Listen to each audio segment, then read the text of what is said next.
This video will show how to bring your DXF in and create a part, which is not the same thing as G-code. It's unique to SheetCam, so we're going to define our operations just like we normally would if we were only cutting one item out. But we're going to save it as a part so that if it's a repeat item, we can add it to other sheets and do multiple of them. So we're going to start. I've just got two simple files here. First thing we're going to do is just like we do with the normal one at a time. I'm going to open up a drawing. It's going to ask me, just as usual, how I want to bring it in. So there's my part. I'm going to define my operations. So I'm going to do an inside offset on the inside. I'm going to do this at 1/4 inch steel. And I choose OK. I define my next operation. And I choose OK. I'm going to move my start point to here. Alright, instead of clicking to generate G-code to run the post processor, we're going to save it as a part. So save part as. I'm going to name it the same as my drawing was. That way I know that they're combined. They're hooked together then. I know that quickly by looking at a part, if I need to see it, I know that it matches that DXF. So I'm going to choose save. All right, I'm going to bring my next drawing in. Call it Paul 2. I'm going to open it, and I'm going to do it the same way. Okay, so you're going to notice that it automatically defaulted because my layer names were the same. Had they been different, I could redefine the operations. The other thing you can do is actually, you don't have to do this all at once. You can, at a later date, you come in and you want more parts. You can go to import a drawing. Go back to here. Choose OK. Let's define our operations. And we choose OK. Outside offset on the outside. OK.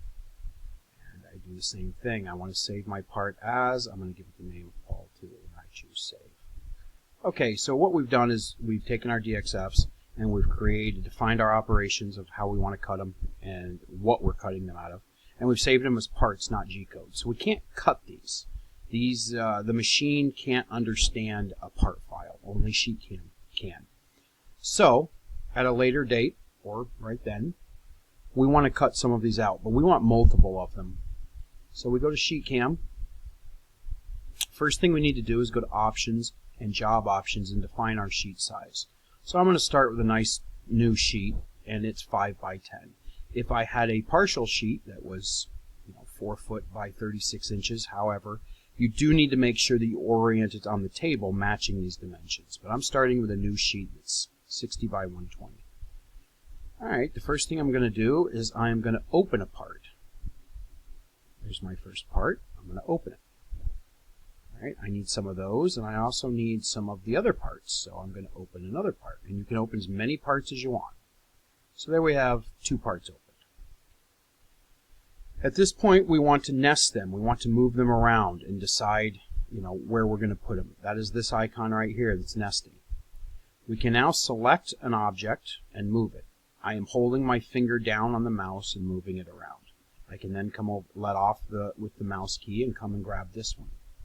Alright, some other things you can do is you can array parts. This video isn't going to cover that. It's better for rectangular stuff where you just want to array a bunch of them. But from this point, we can duplicate. So I'm going to move this out of the way. So let's say we need 5 of these. We can go multiple duplicate. As you can see, I can just move this around.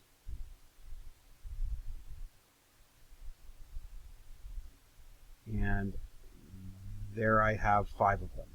To push escape key to get out of that. Now I can move this here, and I only need 1 of those. Or I'm sorry, 2 of those. So I only duplicated those. So now we have 5 of this part and 2 of this part. There's 2 things we're going to do now. We're going to save this as a job file so that we can bring it in later. So File, Save Job As. I'm going to call it Test. And we can generate G-code. Now the G-code is going to cut all these parts out. So I click here, and I generate G-code, and that's it. So the G-code will cut each one of these parts. So we're going to cut this part, then we're going to cut this part. So the way the cutting order is going to be, and actually you can simulate it here if you'd like by clicking the simulation button. It's going to come and it's going to cut the inside of this one, then the outside. Then it's going to go and cut the inside of this one, then the outside. So it's not going to do all the insides first. It's going to do each part individually. Alright, the reason I saved it as a job file, so to keep the file straight, we start with a DXF. We take the DXF, we bring it into SheetCam, we define our operations, and we save that as a part. We then grab multiple parts, or duplicates of the same one, it's irrelevant. We grab multiple parts, and we put them on and arrange them how we want them cut on the sheet, and we save that as a job. So we've got the DXF, the part, and the job. Those three files are all used within SheetCam. From that job file, we can then create G-code, and that's running the post processor. That's the only one that is actually used to cut with. You cannot load a part file, a DXF, or a job file into the cutting machine. You only load G-code. So those three is our DXF was our original design, our drawing. Our part file is one individual part, no more than one, just one individual part with the thickness of material we're cutting out of and how we want to cut it. A job is multiple with the same thicknesses, mind you. These both have to be at 1/4 inch. You can't put them on the same because they're being cut out of the same sheet. A job is multiple parts arrayed onto that sheet. That's a job file. The instructions of how to cut that are the G-code file. So it sounds like a lot of files going on. It sounds confusing, but it's just a stair-step operation. So one thing you'll notice is I saved a job file, and a lot of people are like, well, that's, you know, what good is that? What are we going to do with a job file? Well, there's a lot of things, but this one is real handy. So I'm going to close out of here. I go and I cut my part out. All is well. You know, I'm doing good. A week later, I need to cut something out of 1/4 inch plate. I can now come here to SheetCam, and I can go to Open Job. I can pick my job, and you can see that all that comes up. Well, okay, great. This is where it gets really handy because you'll use less waste. I can go here and choose Open Part, and I need more of these. Right. So now I can go to my nesting, grab that part, and do this, arrange them any way I want. To show what I'm trying to get at, that's more than enough.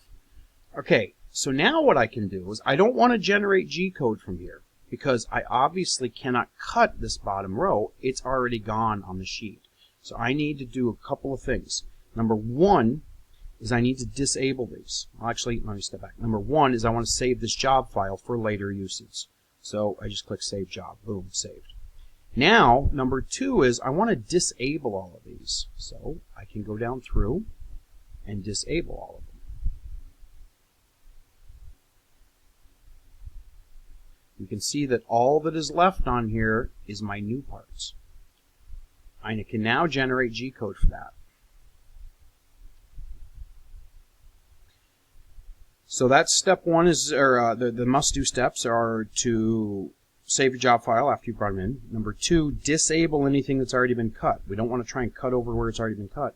Number three is you need to load the sheet appropriately. So I need to make sure when I load my sheet that this area that was cut out is right here. And it looks the same as it does on the screen. At that point, I can now go and cut. I can load my sheet. This is still my 0, 0, so my 0, 0 point has stayed very consistent. It's corner of the sheet, and all of these parts will fit. This can just continue to go on and on and on until you've used the whole sheet up. So the big advantage of that is for small places that don't necessarily cut an entire sheet's worth of stuff. It allows you to nestle things in. Let's say I had a part that was just a 1-inch circle, a 1-inch ring. I could put a bunch of them in here, and I know that they will fit even though this stuff is removed because I used it as a visual reference. So DXF then generates parts. Parts are then put into jobs. Jobs are then used to create G-code. And you can do that multiple times. So I can close this out. again, I come back a week later, I need to cut something else. I go to my job. There it is. I can add more parts and just keep arraying the parts on here and disabling anything that's already been cut.